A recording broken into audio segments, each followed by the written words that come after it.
मेरा नाम मजिस्टर खान है। मेरे चैनल लॉ विद मजिस्टर में खुशामदीद। बराए मेहरबानी इस चैनल को सब्सक्राइब करें, इस वीडियो को लाइक करें और कानूनी आगाही के लिए इसे शेयर करें। फर्ज करें एक इंसान अपनी जिंदगी भर की जमा पूंजी लगाता है और अपने ख्वाबों का एक घर बनाता है। सब कुछ परफेक्ट है। जी बिल्कुल, हर किसी का ख्वाब होता है। हाँ, लेकिन एक दिन अचानक उसका पड़ोसी अपनी दीवार इतनी ऊंची कर लेता है कि उस घर की धूप, हवा और खिड़की से आने वाली रोशनी मुकम्मल तौर पर बंद हो जाती है। अब मतलब बज़ाहिर तो पड़ोसी की अपनी जमीन है ना, वो उस पर जो चाहे करे। बज़ाहिर तो ऐसा ही लगता है। तो क्या वाकई ऐसा है? मतलब क्या एक इंसान का अपनी जमीन तक आने वाली धूप और हवा पर कोई ऐसा कानूनी हक होता है जो पड़ोसी की मुल्कियत से भी ज्यादा ताकतवर हो? आज के इस तफसीली जायजे में हम इसी पर बात करेंगे। देखें, यही वो पोशीदा कानूनी जंग है जो हर रोज हमारे इर्द गिर्द लड़ी जा रही है। हम अक्सर सोचते हैं कि जायदाद की मिल्कियत का मतलब सिर्फ चार दीवारी की ईंटें और जमीन का एक टुकड़ा है। बिल्कुल। होता है, जैसे रास्ते का हक, पानी का बहाव, धूप की किरणें और यहाँ तक कि मिट्टी का कुदरती सहारा। वाह। आज के हमारे इस तफसीली जायजे का मिशन भी यही है कि हम इस जाल को डिकोड करें। द ईजमेंट्स एक्ट 1882 के बाबे अव्वल यानी चैप्टर 1 में छुपे इन उसूलों को समझें जो 150 साल पुराने होने के बावजूद आज भी हमारे घरों को कंट्रोल कर रहे हैं। ये तो बहुत दिलचस्प होने वाला है।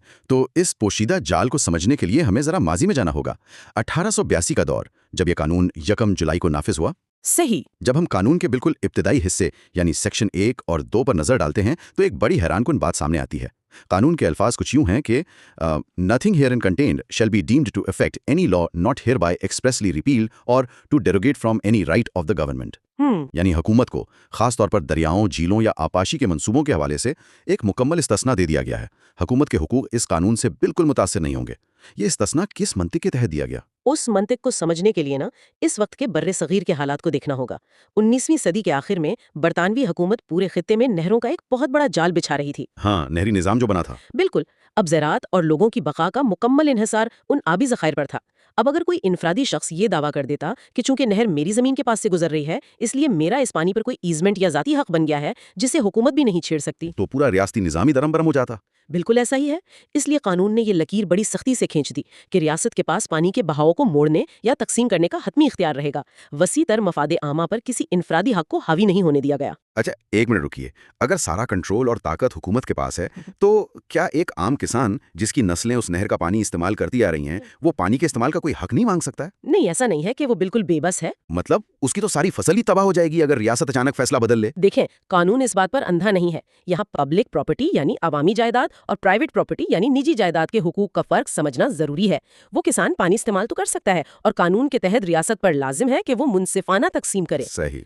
लेकिन वो किसान उस पानी पर कोई ऐसा जाती और मुतलक दावा नहीं कर सकता जो रियासत को किसी दूसरे कहत ज़दा इलाके की तरफ पानी मोड़ने से रोक दे।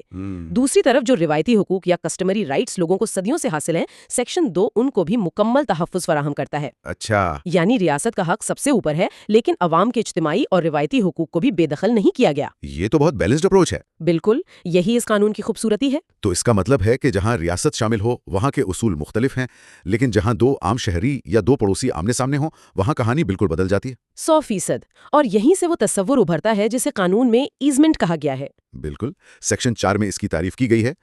मैं जरा इसके अंग्रेजी अल्फाज पढ़ता हूँ। जी जरूर। An easement is a right which the owner or occupier of certain land possesses as such for the beneficial enjoyment of that land to do and continue to do something in or upon or in respect of certain other land not his own. तो इसका उर्दू में मतलब ये है कि अपनी जमीन के फायदे के लिए किसी दूसरे की जमीन पर कोई काम करने या उसे इस्तेमाल करने का हक। बिल्कुल, लेकिन इस तारीफ में दो तकनीकी इस्तिलाहात हैं, डोमिनेंट हेरिटेज और सर्विएंट हेरिटेज, यानी गालिब और मगलूब जायदाद। इन अल्फाज को सुनकर तो ऐसा तासुर मिलता है जैसे एक जमीन दूसरी जमीन पर कब्जा कर रही हो। हाँ, ये बड़ी फितरी सी उलझन है। लेकिन कानून में गालिब और मगलूब का ताल्लुक किसी रुतबे, ताकत या कब्जे से बिल्कुल नहीं है। तो फिर किस चीज से है? इसका ताल्लुक सिर्फ और सिर्फ इस्तेमाल के बोझ से है। डोमिनेंट हेरिटेज या गालिब जायदाद वो जमीन है जिसे कोई फायदा पहुंच रहा है, और सर्विएंट हेरिटेज या मगलूब जायदाद वो जमीन है जिस पर यह हक इस्तेमाल किया जा रहा है, यानी जो इस फायदे का बोझ उठा रही है। अच्छा, यानी फायदा उठाने वाला गालिब और बोझ उठाने वाला मगलूब। बिल्कुल। इसकी मंतिक तारीफ के अंदर मौजूद एक और फ्रेज में छुपी है जो आपने अभी पढ़ा, बेनिफिशियल एंजॉयमेंट यानी फायदामंद इस्तेमाल। ईजमेंट मलकियत छीनने का नाम नहीं है, ये सिर्फ एक जमीन के बेहतर इस्तेमाल के लिए दूसरी जमीन से हासिल की गई सहूलत है। ये तो बिल्कुल ऐसा हो गया जैसे किसी के पास अपने पड़ोसी के ड्राइववे का वीआईपी पास हो ताकि वो अपने घर तक पहुंच सके। हाँ, बेहतरीन मिसाल है। बिल्कुल। इस सेक्शन के साथ कुछ अमली मिसालें भी दी गई हैं जिन्हें हम इलस्ट्रेशंस कहते हैं। हाँ, ए से लेकर एफ तक। جی، مثال اے اور بی بتاتی ہیں کہ اگر کوئی شخص اپنے گھر کے فائدے کے لیے پڑوسی کی زمین سے گزرتا ہے یا پڑوسی کے چشمے سے اپنے گھر کے لیے پانی لاتا ہے تو یہ ایزمنٹس ہیں۔ اور قانون تو روزمرہ کی مزید باریکیوں میں بھی جاتا ہے۔ بالکل جاتا ہے۔ مثال سی کے مطابق اگر ایک شخص اپنی زمین پر موجود باغ کے فوارے کو چلانے کے لیے پڑوسی کے پانی کے بہاؤ سے ایک پائپ لے کر آتا ہے تو یہ بھی ایزمنٹ ہے۔ واہ! اسی طرح مثال ڈی میں پڑوسی کے کھیت میں اپنے مویشی چرانے کا حق، کسی تالاب سے مچھلیاں پکڑنے کا حق یا پڑوسی کی زمین پر گری ہوئی پتیاں اٹھا کر اپنے کھیت میں کھاد کے طور پر استعمال کرنے کا حق، یہ سب ایزمنٹس ہیں۔ کیونکہ ان تمام صورتوں میں ایک مخصوص زمین کو فائدہ مل رہا ہے اور دوسری زمین پر اس کا بوجھ پڑ رہا ہے۔ بالکل ایسا ہی ہے۔ اچھا، یہاں ایک دلچسپ موڑ آتا ہے۔ مثال ای کہتی ہے کہ اگر کوئی شخص اپنی زمین کا ایک حصہ عوام کے گزرنے کے لیے یعنی ایک پبلک راستے کے طور پر وقف کر دے تو اسے ایزمنٹ نہیں مانا جائے گا۔ یہ کیوں؟ آخر وہاں بھی تو لوگ ایک زمین استعمال کر ہی رہے ہیں نا۔ دیکھیں، کیونکہ ایزمنٹ کی بنیادی شرط ایک مخصوص زمین کو فائدہ پہنچانا ہے۔ جب کوئی راستہ عوام کے لیے وقف کر دیا جاتا ہے تو اس سے فائدہ اٹھانے والے پورے معاشرے کے لوگ ہوتے ہیں، کوئی ایک مخصوص جائیداد نہیں۔ اچھا، یعنی اسے قانونی زبان میں پبلک رائٹ کہا جاتا ہے، ایزمنٹ نہیں۔ 100% درست۔ اسی طرح مثال ایف بھی بہت اہم فرق بتاتی ہے۔ اگر ایک ندی آپ کی زمین سے گزرتی ہے تو آپ کا یہ قانونی فرض ہے کہ آپ اسے صاف رکھیں تاکہ نچلے حصے والے ذمہ دار کو بھی پانی مل سکے۔ تو یہ ایزمنٹ نہیں ہے؟ نہیں، یہ ایزمنٹ نہیں ہے، بلکہ یہ زمین کی ملکیت کے ساتھ جڑا ہوا ایک قدرتی فرض یا نیچرل ڈیوٹی ہے۔ ایزمنٹ ہمیشہ کوئی اضافی حق ہوتا ہے جو قدرتی حقوق سے ہٹ کر حاصل کیا جاتا ہے۔ زبردست! اس وضاحت سے پبلک اور پرائیویٹ حقوق کی لکیر بالکل صاف ہو گئی۔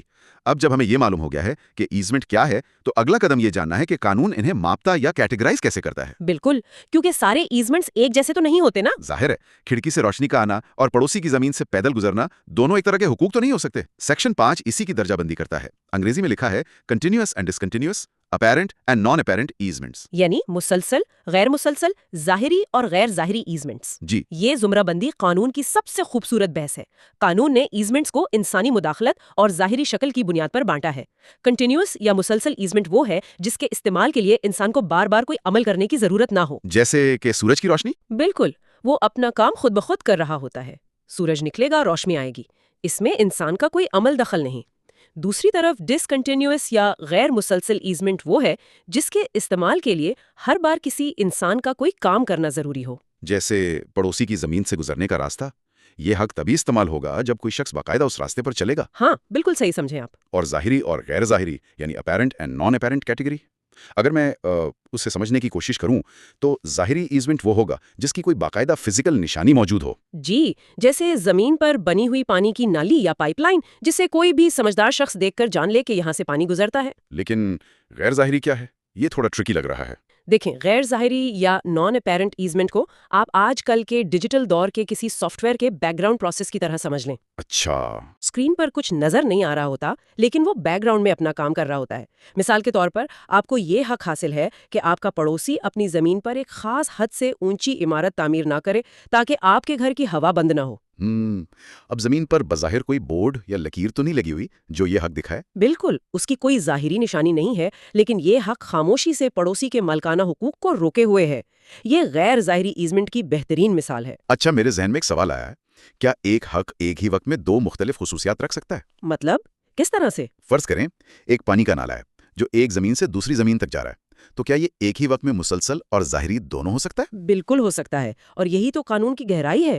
اسی پانی کے نالے کو دیکھ لیں، اگر وہ نالا مستقل طور پر پکی اینٹوں سے بنا ہوا ہے تو وہ ظاہری یا اپیرنٹ ہو گیا۔ صحیح۔ اب اگر اس نالے میں پانی کشش ثقل یعنی گریوٹی کے تحت خود بخود بلندی سے نیچے کی طرف بہہ رہا ہے بغیر کسی انسان کے موٹر یا پمپ چلائے تو وہ مستقل یا کنٹینیوس بھی ہو گیا۔ واہ!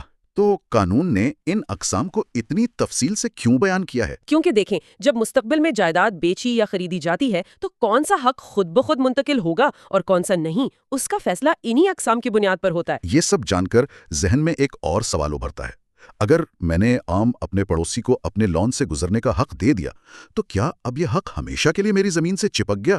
مطلب کیا وہ میری نسلوں کے گلے پڑ گیا ہے یا اس کی کوئی حد بھی ہوتی ہے؟ ہاں نہیں، ایسا نہیں ہے۔ سیکشن 6 اس حوالے سے بہت واضح ہے۔ ہاں، سیکشن 6 میں لکھا ہے ایزمنٹ فار لمیٹڈ ٹائم اور آن کنڈیشن۔ بالکل، ایزمنٹ کوئی اٹوٹ رشتہ یا مستقل غلامی نہیں ہے، یہ دو فریقین کی رضامندی اور ضرورت کا نتیجہ ہوتا ہے۔ اس لیے قانون پوری آزادی دیتا ہے کہ یہ حق مستقل بھی ہو سکتا ہے اور کسی خاص مدت کے لیے लिए भी। तो ये जदीद दौर के किसी सब्सक्रिप्शन मॉडल की तरह काम कर सकता है। हाँ, बिल्कुल वैसा ही है।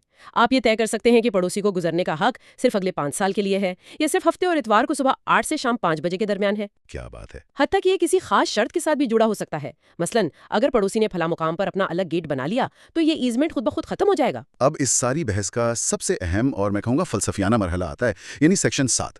जब एक शख्स को मेरी जमीन पर कोई ईजमेंट या गुजरने का हक मिलता है तो लामहला मेरी अपनी जमीन पर जो मालिकाना हुकूक हैं उनमें कटौती हो जाती है। जाहिर है, एक पाबंदी तो लगती है। कानून इसे कैसे बयान करता है? लिखा है, easements are restrictions of one or other of the following rights, exclusive right to enjoy, rights to advantages arising from situation. पास फितरी तौर पर 2 बहुत बड़े और ताकतवर हुकूक होते हैं। पहला है एक्सक्लूसिव राइट टू एंजॉय, यानी अपनी जायदाद को मुकम्मल, आजादाना और खुसूसी तौर पर इस्तेमाल करने का हक। वो जो चाहे बनाए, जो चाहे करे। सही। और दूसरा? और दूसरा हक है उस जायदाद के महले वकूअ, यानी उसकी सिचुएशन की वजह से मिलने वाले कुदरती फवाइद का हक। अगर एक शख्स की जमीन नदी के किनारे है तो उसका महले वकूअ उसे कुदरती तौर पर कुछ फवाइद देता है। बिल्कुल। ईजमेंट हमेशा मालिक के इन 2 कुदरती हुकूक पर एक पाबंदी या हद लगाता है। तो इस सेक्शन के तहत दी गई 10 मिसालें, जिन्हें इलस्ट्रेशन ए से जे तक बयान किया गया है, ये दरअसल उन कुदरती हुकूक की एक लिस्ट है जो एक मालिक के पास होते हैं। जी बिल्कुल। आइए इनका बगौर जायजा लेते हैं। मिसाल ए कहती है कि किसी भी जमीन के मालिक को उस पर बिल्डिंग बनाने का मुकम्मल हक है, बशर्ते कि वो बल्दियाती कवानीन ना तोड़े या उस पर किसी पड़ोसी का कोई ईजमेंट ना हो। और मिसाल भी बताती है कि हर मालिक का हक है कि उसकी जमीन पर आने वाली हवा को कोई दूसरा गैर माकूल हद तक आलूदा ना करे। अच्छा, लेकिन मिसाल सी जरा मुख्तलिफ है। ये जिस्मानी सुकून या फिजिकल कंफर्ट की बात करती है। इसके मुताबिक हर मालिक का हक है कि कोई दूसरा शख्स शोर या थरथराहट पैदा करके उसके जिस्मानी सुकून में खलल न डाले। यहाँ मैं जरा बहस करना चाहूंगा। जी जरूर, बताएं। फर्ज करें मैं अपने घर में बैठा हूं और मेरा कुदरती हक है कि मुझे जिस्मानी सुकून मिले। अब मेरा पड़ोसी दिन के वक्त अपने घर में किसी मरम्मत के लिए ड्रिलिंग मशीन चला रहा है या वो तेज आवाज में म्यूजिक सुन रहा है। मैं तो कानून की किताब उठाकर सीधा अदालत चला जाऊंगा और कहूंगा कि जनाब, सेक्शन 7 के तहत मेरे कुदरती सुकून में खलल आ रहा है, इसे रोका जाए। तो क्या कानून वाकई मुझे अपने पड़ोसी की जिंदगी अजीरन करने की इतनी ताकत देता है? अगर कानून इतनी ताकत दे देता तो कोई भी इंसान किसी दूसरे के करीब रह ही ना पाता। कानून हमेशा मुआशरती हकायक में तवाज़न तलाश करता है। इसीलिए मिसाल सी में 2 बहुत अहम और भारी अल्फाज इस्तेमाल किए गए हैं, मटीरियली एंड अनरीजनेबली, यानी मादी और गैर माकूल हद तक। बिल्कुल। जो दखलंदाजी या शोर हो वो इतना ज्यादा और गैर माकूल होना चाहिए कि आम जिंदगी गुजारना मादी तौर पर नामुमकिन या इंतहाई मुश्किल हो जाए। थोड़ा बहुत शोर जो रोजमर्रा की शहरी जिंदगी का हिस्सा है, कानून उसे काबिल गिरफ्त मुदाखलत नहीं मानता। अच्छा, तो मतलब ड्रिलिंग मशीन अगर किसी जायज मरम्मत के लिए दिन के वक्त चल रही है तो मुझे बर्दाश्त करना होगा? जी हाँ, लेकिन अगर पड़ोसी रात के 2 बजे रोजाना भारी सनती मशीनरी चलाने लगे तब ये आपके जिस्मानी सुकून के कुदरती हक की गैर माकूल और मादी खिलाफ वर्जी होगी। ये बात बिल्कुल मंतकी है। अब जरा हम अमूदी हुकूक की बात करते हैं, यानी मिसाल डी और ई। जी, ता सहारा मिले, यानी एडजेसेंट एंड सबजेसेंट सॉइल का सहारा। बिल्कुल। लेकिन इसके साथ एक बहुत अहम शर्त लगाई गई है, नेचुरल कंडीशन। इस कुदरती हालत का क्या मतलब है? देखिए, नेचुरल कंडीशन का मतलब है वो जमीन जिसके साथ कोई छेड़छाड़ ना की गई हो, जिसकी खुदाई ना हुई हो और जिस पर कोई मसनूई दबाव ना डाला गया हो। कानून कहता है कि पड़ोसी की मिट्टी सिर्फ आपकी खाली जमीन को सहारा देने की पाबंद है। तो इसका मतलब ये हुआ कि अगर मैंने लालच में आकर अपने छोटे से प्लॉट पर 10 मंजिला प्लाजा खड़ा कर दिया है और उसके जबरदस्त बोझ की वजह से मेरी जमीन नीचे धंस जाती है, तो मैं पड़ोसी की गर्दन नहीं पकड़ सकता कि तुम्हारी मिट्टी ने मेरी इमारत को सहारा नहीं दिया। आप बिल्कुल दुरुस्त नतीजे पर पहुंचे हैं। पड़ोसी की जमीन पर आपकी इस 10 मंजिला इमारत का बोझ उठाने की कोई कुदरती जिम्मेदारी नहीं है। वाह।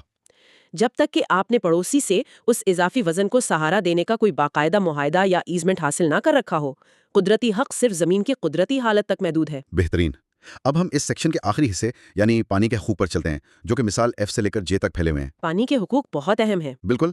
एफ कहता है कि जो पानी कुदरती तौर पर मेरी जमीन से गुजरता है या रिश्ता है, मेरा हक है कि वो आलूदा ना हो। जी के तहत मैं अपनी हद के अंदर उस तमाम ज़ेरे जमीन या बारिश के पानी को जमा कर सकता हूँ जो किसी मखसूस नाले में नहीं बह रहा। हाँ, लेकिन जब पानी एक कुदरती नदी या नेचुरल स्ट्रीम की शक्ल में बह रहा हो तो कानून थोड़ा बदल जाता है। जी, मिसाल एच कहती है कि मालिक का हक है कि वो पानी बगैर किसी मादी तब्दीली के उस तक पहुंचे, उसकी मिकदार और सिमत वही रहनी चाहिए। और पानी के उसी बहाव की बात मिसाल आई में भी है कि ऊंची जमीन पर गिरने वाला पानी कुदरती तौर पर नीची जमीन की तरफ बह जाएगा और नीचे वाला मालिक उसे रोककर ऊपर वाले की जमीन को डुबो नहीं सकता। लेकिन इन सब में सबसे अहम मिसाल जे है जो इस सेक्शन को मुकम्मल करती है। اس کے مطابق ندی یا جھیل کے کنارے رہنے والے ہر مالک کا حق ہے کہ وہ اس قدرتی پانی کو پینے، گھریلو استعمال، مویشیوں اور حتیٰ کہ آب پاشی کے لیے بھی استعمال کرے۔ لیکن قانون یہاں ایک بہت سخت شرط لگاتا ہے کہ provided that he does not thereby cause material injury to other like owners۔ یعنی وہ اپنی فصل سیراب کرنے کے لیے ندی کا سارا پانی خود ہی نچوڑ کر نہیں پی سکتا۔ اس کے استعمال سے نچلے حصے والے مالکان کو کوئی مادی نقصان نہیں ہونا چاہیے۔ بالکل۔ اگر وہ سارا پانی روک لے اور آگے والے پیاسے مر جائیں تو قانون فوراً حرکت میں آئے گا۔ اور یہ سب قدرتی ندی یعنی نیچرل سٹریم پر لاگو ہوتا ہے، جس کا بہاؤ قدرت کے عمل سے ہو، چاہے وہ مستقل ہو یا عارضی، سطح پر ہو یا زیر زمین۔ بالکل ایسا ہی ہے۔ اور اگر ہم آج کی اس ساری گفتگو کا نچوڑ نکالیں تو ہمیں پتہ چلتا ہے کہ دا ایزمنٹس ایکٹ 1882 کا باب اول صرف چند قانونی دفعات کا مجموعہ نہیں ہے۔ ہاں، یہ تو بہت گہرا ہے۔ یہ انسانی معاشرے کو ایک ساتھ جوڑ کر رکھنے کا ایک پیچیدہ فریم ورک ہے۔ سیکشن 1 سے ہم نے آغاز کیا، سیکشن 2 میں حکومتی وسائل اور عوامی مفاد کی بالادستی دیکھی، پھر سیکشن 4 میں ہم نے سمجھا کہ کیسے دو لوگ ایک دوسرے کی زمین سے فائدہ اٹھا کر اپنی زندگی بہتر بنا سکتے ہیں، اور سیکشن 5 اور 6 نے ہمیں اس کی اقسام اور دورانیے کا علم دیا۔ جی، اور آخر میں سیکشن 7 نے واضح کر دیا کہ ہمارے آزادی استعمال اور قدرتی حقوق کی بھی ایک حد ہے۔ بالکل۔ اس سارے سفر سے ایک بات جو بالکل واضح ہو کر سامنے آتی ہے وہ یہ ہے کہ قانون جائیداد آپس میں ایک غیر مرئی دھاگے سے بندھا ہوا ہے۔ ایک شخص کی آزادی وہیں ختم ہوتی ہے جہاں دوسرے کا قانونی اور قدرتی سکون شروع ہوتا ہے۔ زمین کا ایک ٹکڑا صرف ایک پلاٹ نہیں ہے، بلکہ اس کے ساتھ ہوا کے جھونکے، روشنی کی کرنیں اور پانی کی بوندیں بھی شامل ہیں۔ بہت خوبصورت بات کہی آپ نے۔